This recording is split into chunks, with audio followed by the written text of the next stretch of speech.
प्यारे बच्चों, अभी अपन प्रश्नावली 2 से जो क्वेश्चन बोर्ड एग्जाम में आएंगे, ऑब्जेक्टिव क्वेश्चन, एमसीक्यू क्वेश्चन जितने भी आएंगे वो प्रश्न अपन हल करते हैं आप सभी के सामने। ये रहा पहला प्रश्न।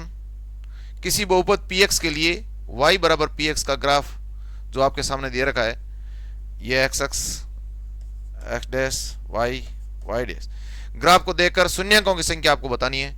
सीधा सा बच्चों, इसमें कोई ज़्यादा टाइम भी नहीं लगाना है, बहुत फास्ट ये क्वेश्चन आपको करना है। ये जो आपको सीधा सा दिख रहा है कि एक्स एक्स की जो लाइन है, ये इस एक्स एक्स की लाइन पे जो भी ग्राफ सकता है, ये कितनी बार इसको टच करता है या इसको प्रतिच्छेद करता है, उतने ही इसके शून्यांक होंगे। सीधी सी बात है, इसमें आपका शून्यांक नंबर 1 और नंबर 2 स्थान पे ये हो रहा है, और आपका आंसर क्या होगा? सही। आंसर सही होगा। आपने मेरे हिसाब से पहले ही कर लिया होगा। अगला क्वेश्चन आपके सामने इस प्रकार है। ग्राफ को देखकर शून्यांकों की संख्या इसमें भी बतानी है, और शून्यांकों की संख्या क्या रहेगी आपके सामने? ये एक्स एक्स, मैंने आपको कहा था x x y y dash. इसमें सीधी सी बात है, एक्स एक्स की लाइन ये है। इस लाइन को यदि ये ग्राफ टच कर रहा है या प्रतिच्छेद कर रहा है तो आप देख लो, उसके शून्यांकों की संख्या काउंट कर लो। या आपका ऑप्शन ये है, इस ऑप्शन में के आधार पे आप बताइए कौन सा आंसर सही होगा। जबकि ग्राफ यहाँ से वाई एक्स को टच करता हुआ इधर से आ रहा है, तो एक्स एक्स की लाइन को कहीं भी टच नहीं कर रहा है, इसका मतलब शून्यांक क्या होगा? 0 आपका इसमें सही है, ए पहला ऑप्शन। अगला क्वेश्चन आपके सामने इससे जुड़ा हुआ सेम इसी प्रकार की ग्राफ आ गया, ये x x y y dash. इसमें भी आपको शून्यांकों की संख्या बतानी है। शून्यांकों की संख्या कितनी होगी? एक्स एक्स की लाइन है जो ये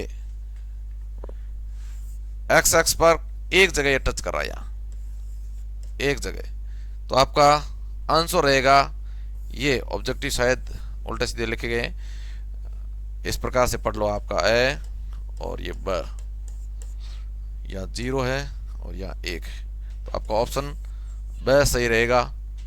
अगला आपके सामने प्रश्न इस प्रकार से है। ग्राफ को देखकर आपको शून्यांकों की संख्या बतानी है। इसमें भी ये एक्स एक्स की लाइन है, वाई डैश, ये एक्स एक्स।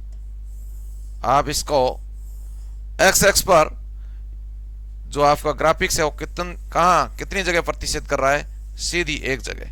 सीधी सी बात है, आपका आंसर रहेगा ब। ग्राफ को देखकर शून्यांकों की संख्या, इसमें भी आपको ये एक्स एक्स की लाइन, इसमें आपको अच्छी तरह से ये ग्राफ यहां रहा है, ये एक्स एक्स यहां है, वाई एक्स यहां, तो ये कहीं भी प्रतिच्छेद नहीं कर रहा है, तो इसमें आंसर आपका रहेगा 0। बहुपद ए एक्स प्लस बी में शून्यांकों की संख्या होगी। सीधा सा है बच्चों, इसमें शून्यांकों की संख्या आप ऑप्शन आपके सामने 0, 1, 2 और 3। तो आप, ये एक रेखिक समीकरण है। ये क्या है? रेखिक समीकरण। ए एक्स प्लस बी, इसमें यदि आप शून्यांक ज्ञात करोगे बच्चों, तो ए एक्स प्लस बी बराबर 0, तो ए एक्स बराबर, अब बी इधर आ जाएगा। संख्या का पक्षांतर हो, चाहे चर पद हो अचर पद हो, जैसे ही पक्षांतर होता है वो अगर धनात्मक है इस पक्ष में, तो इस पक्ष में आते आपका ऋणात्मक हो जाएगा। x बराबर माइनस का बी, ये इधर गुणा में है, इधर आते किस में आ जाएगा? भाग में। तो माइनस बी बटे ए। यदि आपको इसमें ऑप्शन इसने पूछा शून्यांक कितने होंगे, तो आपका शून्यांक तो 1 ही मिला है, आंसर 1 मिला, शून्यांक 1 होगा, वह इसका सही होगा। इसके शून्यांकों की संख्या पूछी इसमें। यदि आपको पूछ ले कि शून्यांक ज्ञात कीजिए, या फिर इस प्रकार का कोई ऑप्शन दे दे कि ए के स्थान पे आपके सामने कि भी सीधा लिख दे बी बटे ए, फिर ब के स्थान पे माइनस के बी बटे ए, और फिर ए बटे बी और बी बटे ए, इस प्रकार दे दे, तो आपका आंसर कौन सा सही होगा? ये आंसर आपका सही होगा, माइनस के बी बटे ए। इस बात पे ध्यान रखें। ये आपको अगर इस प्रकार का ऑप्शन आ जाए तो ही आपको तैयार रहना है कि मेरा ऑप्शन यदि शून्यांकों की संख्या ने पूछ करके शून्यांक होगा ये इस तरह का प्रश्न आ जाए तो मुझे चारों ऑप्शन किस प्रकार से मिलेंगे, एक बार दोबारा बता दूं आपको। ए के स्थान पे इस तरह से आ जाए बी बटे ए, और बे में आ जाए माइनस के बी बटे ए, से में आपका आ जाए ए बटे बी, और दे में आ जाए बी बटे ए या 2b बटे ए, इस प्रकार से लिख दे, या कोई ऋणात्मक लगा दे, या इसकी जगह इसको काट करके माइनस क्या b बटे ए बटे बी कर दे। तो इस स्थिति में आपको ध्यान रखना है कि मेरा आंसर सही कौन सा होगा, ये आंसर आपका सही होगा। और इसमें केवल शून्याङ्कों की संख्या पूछी है, तो शून्याङ्कों की संख्या क्या रहेगी, एक रहेगी। क्या रहेगी, एक रहेगी। अगला क्वेश्चन आपके सामने, बहुपद एक्स स्क्वायर माइनस 9 के के शून्यांक आपको इसमें भी पूछे, शून्यांक कितने होंगे, शून्यांकों की संख्या कितनी होगी, शून्यांकों की संख्या या फिर शून्यांक ज्ञात करने, इसमें शून्यांक ज्ञात करने, शून्यांक होंगे कौन कौन से शून्यांक आपके सामने, आपको हल करके बताना है। X square minus 9, very simple, इस बात का ध्यान रखना है। शून्यांक ज्ञात करने का भी जो रैखिक समीकरण था ए एक्स प्लस बी, तो उसको अपन ज्ञात किया था ए एक्स प्लस बी बराबर 0, तो बी का पक्षांतरण किया था, और x का मान जब ज्ञात किया था तो माइनस की b बटे ए आया था। इसी प्रकार ये द्विघात समीकरण है, इसके आपको द्विघात समीकरण में हमेशा शून्यांकों की संख्या 2 होगी, मगर यहाँ क्या पूछा है कि शून्यांक आप ज्ञात करके आपको ज्ञात करने यहाँ, तो x square minus 9 is equal to 0, x square बराबर 9 का पक्षांतर करोगे इधर आ जाएगा, ये आपका धनात्मक हो जाएगा। तो एक्स स्क्वायर आप जैसे इसको हटाओगे तो यहाँ x बराबर आपका ये रूट आ जाएगा इस तरफ, तो x बराबर √9, और √9 जैसे लिखोगे आप इसको एक बार धनात्मक में एक बार ऋणात्मक में, और 3 आपका आंसर मिलेगा, एक बार प्लस और एक बार माइनस, एक संख्या प्लस की होगी एक संख्या माइनस होगी। ये x बराबर मान, x का मान 3 माइनस 3 जहां भी आपको दिखे तो पहला इस पे दोनों धनात्मक है, यहाँ एक 0 आ गया, यहाँ दोनों ऋणात्मक आ गए, सीधी सी बात है, ये एक धनात्मक और एक ऋणात्मक, 3 माइनस 3, आपका आंसर रहेगा सी। और इस बात का भी ध्यान रखें बच्चों, आपके यहाँ जो रूट के बाद अपन प्लस और माइनस क्यों लगाते हैं, तो इसका मैं कारण बताता हूं कि माइनस का 3 अगर आप वापस इसका वर्ग करोगे तो ये 9 प्राप्त होगा, और धनात्मक 3 यानी प्लस का 3 का आप वर्ग करोगे तो ये आपका कितना प्राप्त होगा, 9 प्राप्त होगा। इसलिए ध्यान रखना है कि आप जब भी इसका रूट करो, कोई भी संख्या रूट करेंगे तो आपको एक बार धनात्मक एक बार ऋणात्मक लिखनी, अवश्य ध्यान रखना इस बात का। अगला प्रश्न आपके सामने,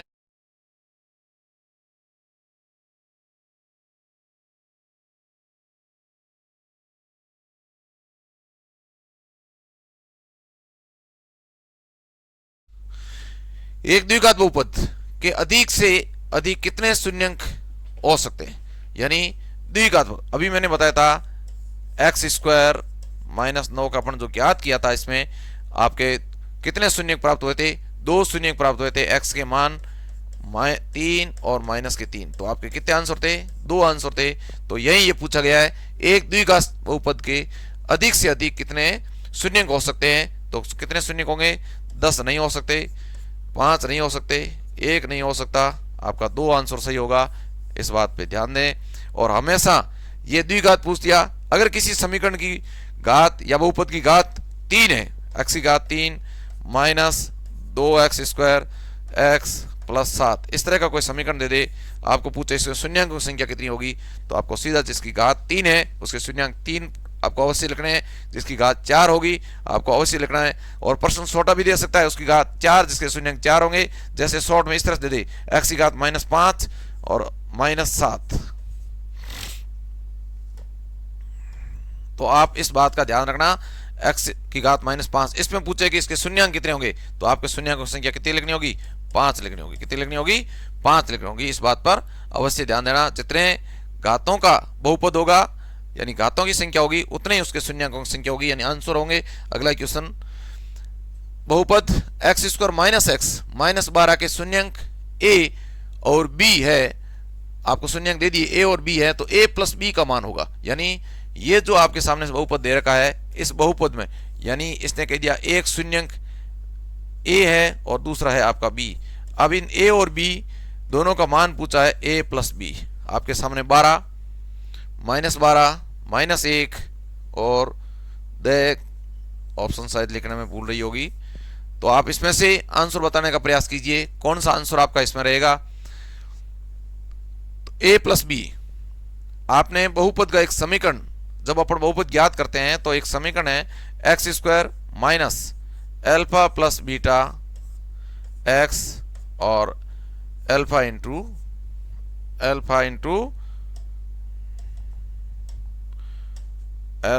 बीटा। ये आपका बहुपद ज्ञात करने का जो समीकरण है, इसी के आधार पे आपको बताना है।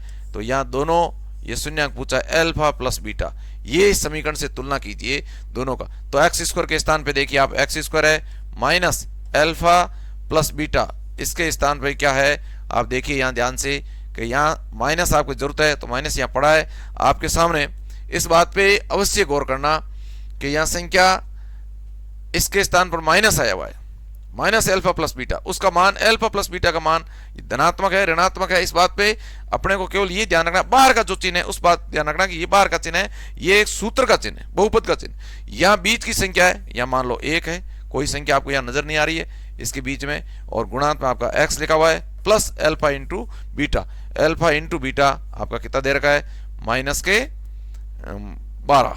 तो यहाँ आपको ध्यान रखना है माइनस के 12 एल्फा इंटू बीटा। तो यहाँ आपके ऑप्शन में दिया है इधर 12, इधर माइनस के 12 और माइनस का 1, और हो सकता है यहाँ बच्चों अगर यहाँ 1 दिया होगा तो आपका ये सही, और यहाँ एल्फा इंटू बीटा शायद लिखने में भूल हुई होगी, एल्फा इंटू बीटा का मान यदि पूछा है तो आपका माइनस के 12, ये आपका आंसर सही रहेगा एल्फा इंटू बीटा में। और प्रश्न में एल्फा प्लस बीटा लगाए, एल्फा गुणा बीटा का मान आपको यहाँ प्राप्त करना था, ये एल्फा इंटू बीटा, इस बात का ध्यान रखें, एल्फा इंटू बीटा का मान माइनस का 12 आएगा। और यदि एल्फा प्लस बीटा, मान लो ये प्रश्न एल्फा प्लस बीटा ही है, तो इस बात का अवश्य ध्यान रखें, एल्फा प्लस बीटा यानी a plus b, alpha plus beta यानी पहला शून्यक प्लस द्वितीय शून्यक, यहाँ पहला शून्यक ए द्वितीय शून्यक बी, तो इसका मान आपके सामने 1 रहेगा। और यही आप इस समीकरण से दोनों से तुलना करनी है सीधी सी। अगर आपको बहुपद इस तरह का प्रश्न और पूछ ले बच्चों कि इस बहुपद से संबंधित और भी कोई प्रश्न आ जाए, तो इस बात पे ध्यान रखें, एक प्रश्न समीकरण आपको और डाल देता हूं मैं, जैसे उदाहरण के तौर पे x square minus 7x plus 12 या आपके 15 दे दिया मैंने, और यहाँ आपके संख्या दे दूं मैं 2, इस तरह की कोई संख्या आ जाए आपके सामने, तो इस बात पे ध्यान रखना, यहाँ आपको संख्या आ गई है एक्स स्क्वायर के गुणांक में, तो बहुपद जब बनता है जिसमें एक्स स्क्वायर का गुणांक 1 होना चाहिए। तो ऐसी स्थिति में आपका जो ये 2 इसका एक्स स्क्वायर गुणांक है उसको पहले से ही 1 करना अनिवार्य है, इसका गुणांक। तो एक्स स्क्वायर इस पूरे समीकरण में 2 का भाग देना, माइनस के 7/2x प्लस 15/2। अब आपका एल्फा प्लस बीटा या ए प्लस बी यदि इस तरह से आ जाए तो ए प्लस बी के स्थान पे आपके 7/2, आपका ये ध्यान रखना, ए प्लस बी के स्थान पे 7/2 रहेगा, और एल्फा इंटू बीटा का मान रहेगा वो 15/2 रहेगा, एल्फा इंटू बीटा इसका मान रहेगा 15/2। इस तरह का कोई भी समीकरण होता है ये ध्यान रखना, एक्स स्क्वायर का गुणांक का अवश्य ध्यान रखना। कुछ बच्चे क्या करते हैं, इस गुणांक की तरफ देखते नहीं है, सीधे यहीं से इस सूत्र को समझ करके इस प्रश्न सूत्र से तुलना करके सीधा प्रश्न लिख देते हैं कि इसका आंसर यही होगा। तो इस बात का अवश्य ध्यान रखना है कि एक्स स्क्वायर के गुणांक में कोई संख्या आई हुई है तो उसके गुणांक को पहले 1 करना अनिवार्य है, और जो गुणांक है उसका पूरे समीकरण में भाग देना है। इस प्रकार से आपका कोई अन्य प्रश्न आपके सामने आए तो इस बात पे अवश्य समझने का प्रयास करना। एल्फा इंटू बीटा हो सकता है ये एल्फा इंटू बीटा, तो पहले वाला प्रश्न था आपके एल्फा प्लस बीटा का, तो उसमें एक आंसर आपका आता। यह है एक्स स्क्वायर प्लस 7x, ये same x square plus 7x plus 12, इस तरह का प्रश्न आ गया बच्चों। तो इसमें आपकी तुलना करनी है एक्स स्क्वायर ए प्लस बी, यहाँ इसको मान लिया गया एल्फा प्लस बीटा, एक्स और ए इंटू बी, ये आपको ए इंटू बी ही पूछा गया है, यहाँ ए इंटू बी ही पूछा गया है।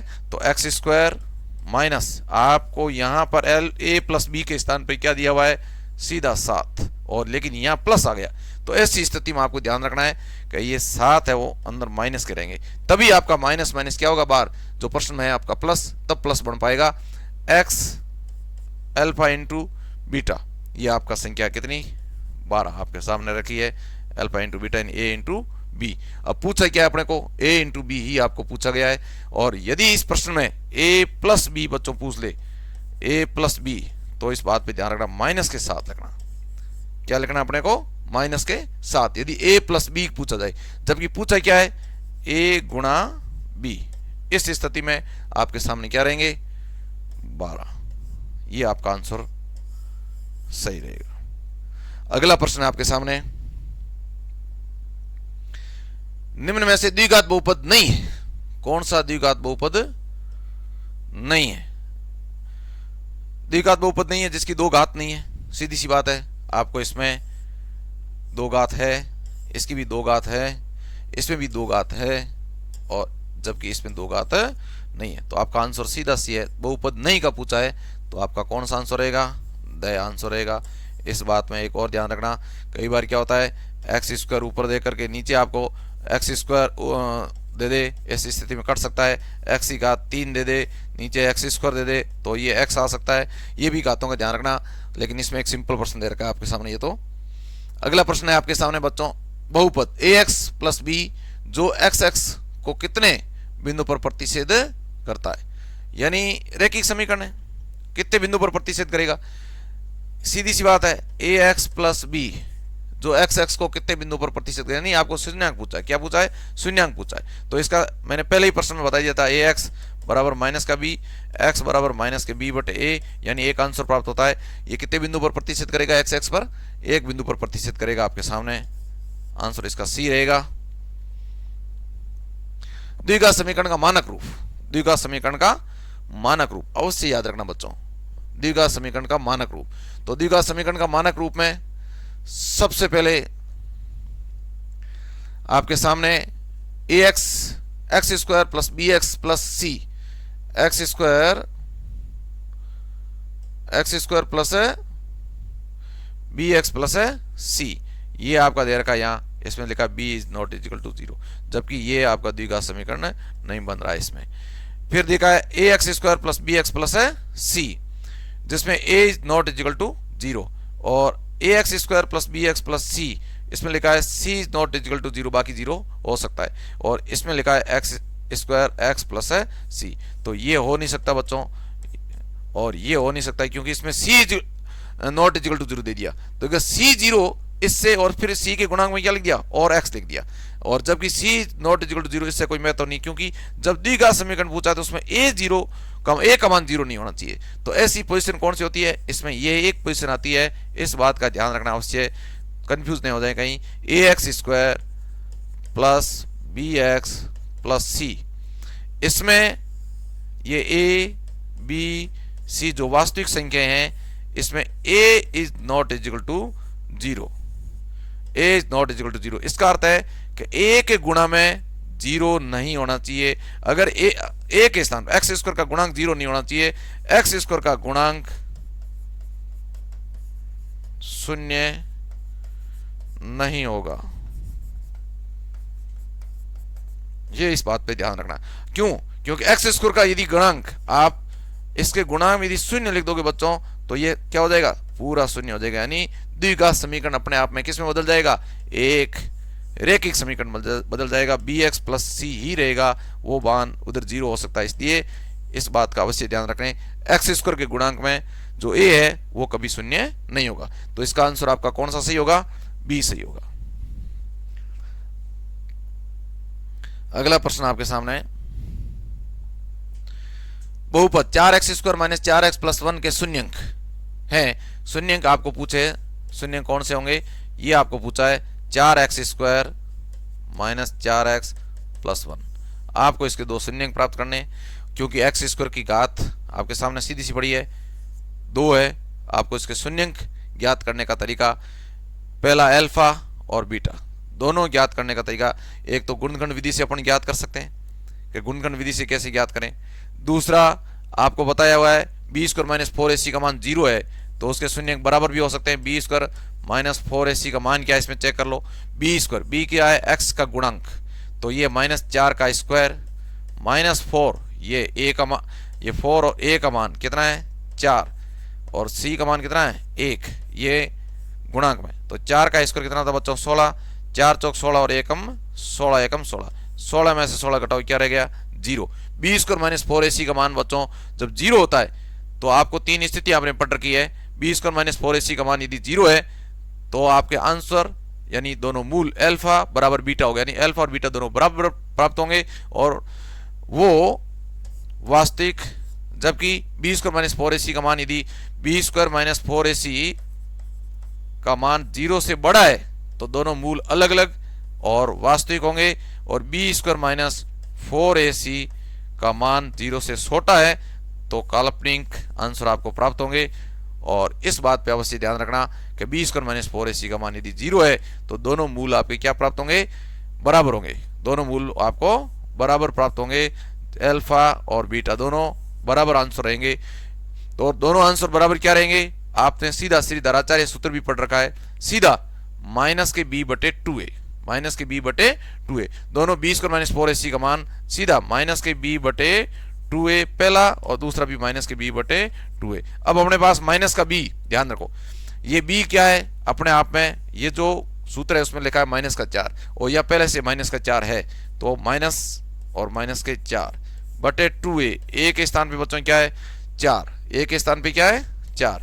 ऐसी स्थिति में आपको ये ध्यान रखना माइनस माइनस दोनों क्या हो जाएंगे प्लस, तो प्लस के 4 बटे 2 इंटू 4, तो 4 से 4 कट जाएगा, अपने पास क्या रहेगा 1 बटे 2, 1 बटे 2 दोनों मूल बराबर होंगे, 1 बटे 2 1 बटे 2, तो ये 1 बटे 4 है, 1 बटे 4 है, या 2 2 है, या 4 4 है। ऐसी स्थिति में आपका 1 बटे 2 आंसर कौन सा आ रहा है, ये आ रहा है। इस बात में अवश्य ध्यान रखना, इस तरह का प्रश्न अवश्य पूछा जाएगा, क्योंकि मूलों की प्रकृति के बारे में एक प्रश्न बड़ा 4 नंबर का भी आ सकता है और ये ऑब्जेक्टिव दिया हुआ है, तो अवश्य इस पर प्रश्न बनेगा एक, और प्रत्येक विद्यार्थी ध्यान रखना है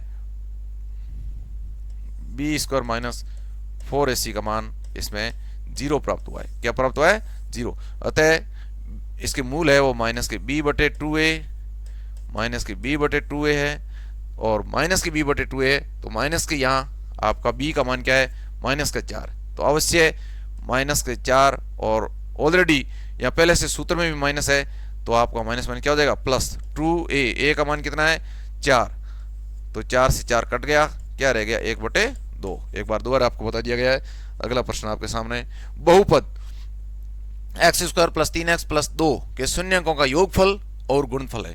योगफल भी पूछ लिया और गुणनफल भी पूछ लिया, आपके सामने ये रहे इसके ऑप्शन, कौन से आंसर आपके सही हो सकते हैं। एक तो पूछा है अल्फा प्लस बीटा, एक है अल्फा इंटू बीटा।